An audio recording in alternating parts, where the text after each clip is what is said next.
November nge-24 ka-24 yathi ndathi ndisandokulala kodwa ndingenabuthongo bungako. Ndeva ubuthongo bumnandi ndalala. Ndabona ndime entabeni kusibekele wena kuzoduduma tata. Oh yes. Usibekele kule ndawo ndihlala kuyo kungathi kuzodlula itornado. Kwavele kwamnyama ndawo yonke like kwamnyama kwehla imvula. But this rain was a locust, i-locust intethe. Yo. And as locusts zinkulu and ziwa zingeni zindlini zitya ingca ziyibethe bemhlophe. Indawo futhi ziyatsweba ebantwini. Nabantu bayakhala nasendleleni apha kulombono bekukhalwa kwindawo yonke indawo. And I wake up ndathandaza nderebuka lo mbono. Oh. I was shaking. Yes. Ndisahlele ecaleni kwale bed ndive uba kukho umuntu ofixizela kumuntu ongathi ukudala ekhala. Oh, Apha endlini ndimamela ithethe inkosi ithi yaRebhi phakama wembathe ndifuna ukuthetha nawe. UyaRebhi uthetha umlwi. Oh yes. Which means there is a war. Phakama wembathe ndifuna ukuthetha nawe. Ndibebe ndinxibe umntla wepijama ndivele nditsala ifleece ithi yombatha. Ndithi nombathile. Ithi inkosi ndithe yombatha. Sizothethwa ndixaka kuba ithi nizombatha ntoni kuba besendembathe ezingubo zam ndicinge ndivele nditsho ndithi ndicela undembathise inkosi ngoba andikwazi ba uthetho kuphi kombatha. Ithi inkosi uncedile utsho ibeke isandla emagxeni.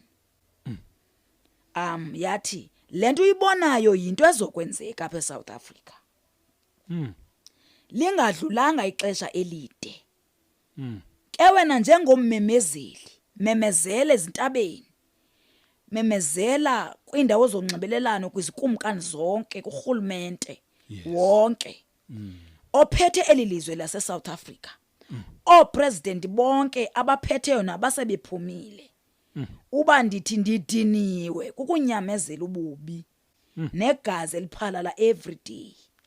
Liphalala ngamabomu. Ndithi kubo lona ngumhlaba wam. Eli lilizwe lam. Ngabantu bam aba makubuyiselwe imali kubantu ekuthengiswe kubo kwathengiswa uhlanga lwam. Babuyisele imali kubuyiswa abantu bam baze kundikhonza. Ndicela uyiphinde. Yes. Undivile dad. Angayiphinda ngizoyizwa kahle na. Uthi ndidiniwe kukunyamezela ububi negazi eliphalala every day. Liphalala ngamabomu. Into yangabomu le.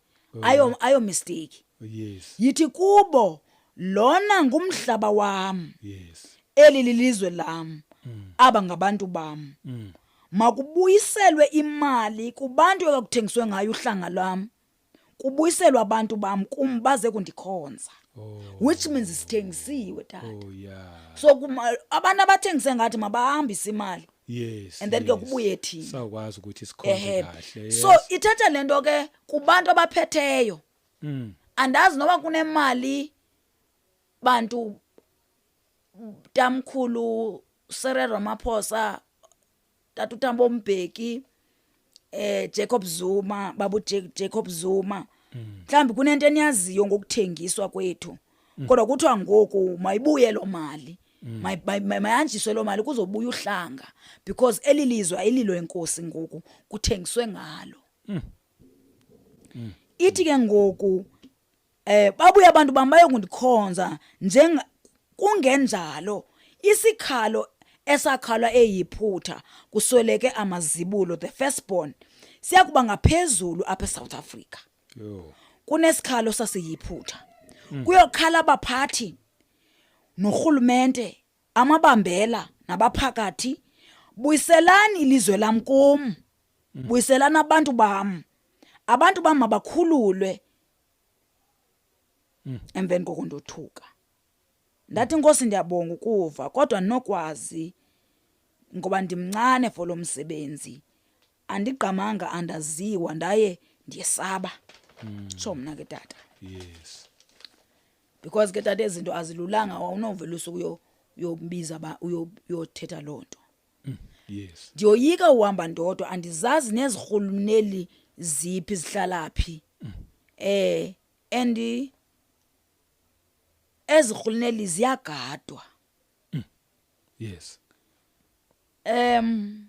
Uvela amagama amakhulu Exodus 23 verse 20.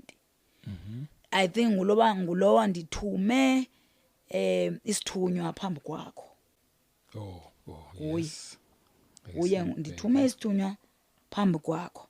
And then ibe ngu Isaiah 41. Okay. After ndithende uyika ke tata. Isaiah 41 verse 10. Uthi musukoyika kuba ndinawe. Musukubheka kuba ndinguThixo wakho. Ndikukhalipisile ewe ndikuncedile.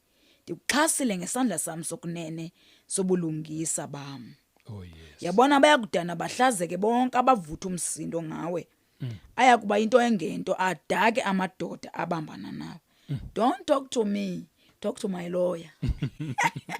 Yeah. Yeah. Yes. So ithi ngawuke inkosi ndathi mna andaziwa futhi andingomntu okwazi ukuthetha nabantu anibalulekanga kangako.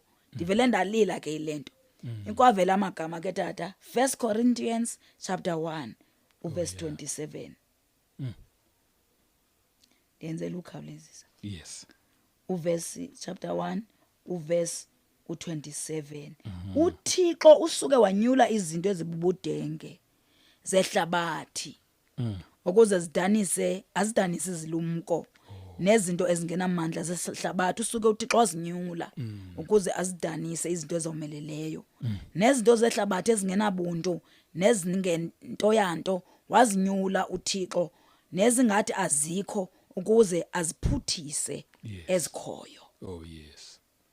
Kule ndawo ndithi mina Nkosi andibaleka noma ndingulowo ke uphuthileyo. Ndiye nakhala ke ngicela uxolo kuba abazundiva abantu mna ndisemncinci ndaye ndingumuntu wesifazane kwavela amagama. Samuel wokuqala chapter 16 verse 7. Ndifuna nje ndivele ndifunde tata. Yes. Yes. Uqala u16 16 verse 7. Oh yes. Uthi wathi uYehova kuSamuel musu ukukhangela imbonakalo yakhe nokuphakama kwesithomo sakhe ngokuba ndimcekisile anikhangele njengokukhangela kumuntu ngokuba umuntu ukhangela umphandle uYehova ukhangela inhliziyo. Oh yes. Musa ukoyika hamba umemezele kwindawo zonke zonxibelelwano. Zonke ke bazalwane zonke. Yes. Uthi wonke umuntu ngosuku lwe-18 kaJulayi 2025 makuhlanganwe nembethe ukuzithoba nicele uxolo kum ndiyakuniva. Yes. Nicele uxolo ngoba ilizwe lam ligcwele amanyala namasikizi. Andikwazi ukujonga ngenxa yamasikizi endiwabonayo kule South Africa. Buyelani kum. Yes. Bantwana bam. Kunesimemezelo bazalwane. Yes. Sokuthi wonke umuntu everyone. Yes. Upresident nomntanakhe. Ukumka nomntanakhe. uJohn nomntanalo. Ukuthi limenywe emthandazweni nje kuphela. Ichazile ke inkosi indawo efuna kuhlangane kuyo. Okay. Ufuna ndicela hayi tata. Hayi imandluli. Yanimenywe ngomnye wodade wethu nge21 kaDisemba kumembeso obekwindawo yokuthiwa kusehlokozi. Hlokozi seDurban. Oh. Yes. Ndafika ndonwaba kakhulu kodwa kuthe xa kusiwe ententeni phaya ngo2 emini ndaziva ndidiniwe. Ndazama ukunyamezela kuba ndingafuni into ezophazamisa kobo bomna ndibalapha. Ndigide ndayohlala phansi. Kuthe kwafuneka ndihlale phansi ndingahlali kwichair kodwa ndihlale phansi. Yes. Yeah, kuso kwakhona imat. So ndiva ubuthongo ndanyamezela. Ndabona ndasuke ndathi njengoba ndinyamezele ndihleli phansi ndabona obaba umnyama nandibubone kudala. Oh. bugubungele yonke indawo in such a way that ungawubona umnwe womuntu. Emveni kokuvele kwanetha but imvula ekhoyo ibiligazi Yo. namahlwili. Ibinetha wonke umuntu kusitsho isikhalo. Ndibuzile Nkosi kwenzekani ngoku? Yes. Iphendula Inkosi yathi hamba apha, uya apho ubulele khona ngexesha ubufika. Ngifuna ukuthetha nawe. Ndiphakeme ke xa kuzotyiwa ndahamba ndashiya ndayolala. Ndithe ndisahleli pha yathi Inkosi yarepi, which means yimpi lena tata. Yeah. Yeah. Uhambisile na umyalezo bendikuthume wona, which means lona ungapha Oh. wange-24. Yes. Umyalezo wona ufikisile, uhambisile na umthetho wami bendikuthume wona ukusukela kumphathi welilizwe uRamaphosa nesigqeba sakhe. Akatsho uba utata. Kodwa mina ndicela ukuthi utata uRamaphosa Yes. ngenxa yokubana uyi-president yethu. Yes. Ugqithisile na umyalezo kumphathi welilizwe utata uRamaphosa nesigqeba sakhe. Lathi hayi andinayo inamba yakhe nenamba yabo. Yathi uthethile nezikumkani nenkosi, abafundisi belizwi, abantwana nabazali ngalento yokubana ndifuna kuvalwe iifemeli zonke ziyohlangana ndawoninye. Kuthandazwe kum kuba ndikhubekile. Ndithi wonke umuntu ndiphendule ndathi aba bantu ndithuma kubo andibazi, abazundiva mna. Abandazi. Ndibona kuvela amagama amakhulu abhalwe kanje. Ezekile 33 verse 1. Bazosifundela ababukeli. Bazosifundela ababukeli. Yes. Benifuna uyotyhila but bengenamandla. Ithe inkosi hamba njengommemezeli kwiindawo zonke umemeze uba ayenziwanga lento. Uba awubangakho lo mthandazo, isikhalo negazi, ukufa kwabantu nendlala eyakuba khona. And ndiyakukhala ndizivale indlebe zam neengcango zezulu ndiyakuzivala ndingabiseva. Akubakho mhlanguli ukusuka kophetheyo ukuyotsho elisaneni. Olunesuku olunye nindikhathazile nawususa umoya oyingcwele ekweli lizwe, namisa amasiko enu, nanqula oothixo endibacekisileyo, namisa imithetho ebhubhisayo nengandihloniphiyo, naphila ngokungathi andikho mna mdali weli lizwe. Ndiyakwenza into eningayaziyo. Kudala ndithumela abantu kubaphathi beli lizwe bangandihoyi. Nditsho okokugcina ukuba buyelani kum nibuyisele umoya oyingcwele wam eSouth Africa. Ndoninika ithuba lokuphatha.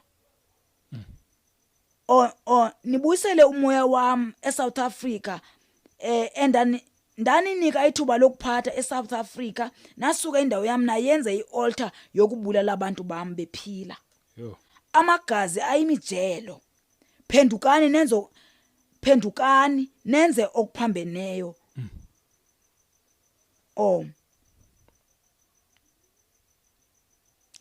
Bephila nabulala abantu bam bephila, amagazi ayimijelo. Nenza okuphambeneyo nomthetho wam okuphambeneyo nomthetho wam. Amanyala eSouth Africa, abafazi namadoda batshatana bodwa. Endakwenza eGomora neSodom kuya kuba ngaphezulu. Kwenyuka amagama. Amos 2 verse 10 to 16. Xa nizifundele babukeli. Yes. Nakukwenza endinithuma kona nazithoba, ndonethisa imvula yoxolo. Izityalo zobuyela ebaleni lazo, ulawula uxolo phezu kwendalo yonke. Ndokunixolela, memezelani. Yes. Kuloo ntsalela ethandazayo ingabisayeka. Bambanani kude kufike olusuku ndilunyulileyo kulo nyaka lomthandazo Khalipha. Olu lugonyo lwento ezayo. Andithi besigonyela iCovid Yes, ngo so lo 2020. mthandazo lo ngulugonyo lwakwamoya Oh yes. lwento ezayo embi eyosabekayo. Ndiyazi kukhona abangazuyinaka lento ukanti inyembe zinesijili sabo siyakuba njengengoma enganakwa mntu. Ndiyowuvula umlomo wami ndithi